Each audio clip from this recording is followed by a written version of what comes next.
there's something there that just, maybe the shawl matches the color of outfit the person has on, or something like that, and you go, it's going to be okay. I'll be able to do this. Because it's God-led. Exactly. It's not us. It's not us at all. Yeah. And you give a shawl, and you don't realize, you gave it for maybe this reason that you thought, and then they open up, and it's much bigger than that. Yes. Yeah.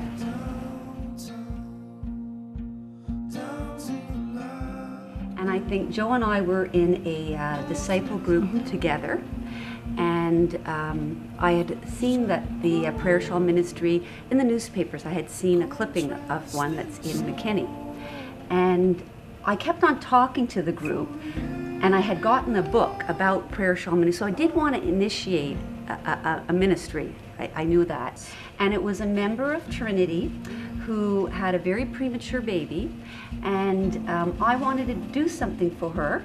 And the whole group did, I think. They did. And we wanted, but what do you do? Yeah. There's just nothing you can say at that point.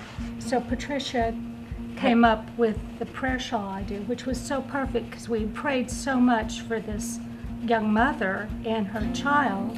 Yeah. And then the newborn child. Yeah. And it was just... And I think the process of us all praying on the shawl together, that's what inspired then a group to be initiated.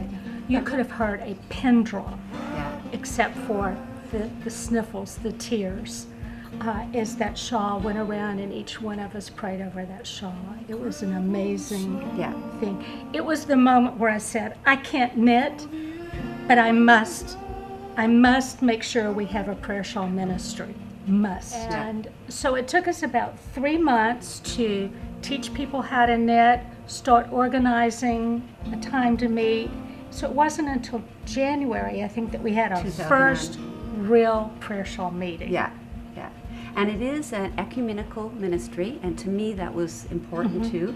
Having our two churches, together, St. Gabriel and Trinity together, was it's always been one of the center points of our ministry here. We were one church, one body. We always close in prayer, and when we are blessing our shawls, we always pass them around from person to person, so each person has a silent prayer for the individual person that the shawl is being dedicated to. Yeah. Very important to us. Yeah. Literally throughout the world at this point, we've given them not just to our church members, our community, people in our state, but even literally across the world. England. We've responded to things like Newtown and West and those kinds of disasters. At this point, we're well over 600 shawls that we've given out in the 5 years. Yeah.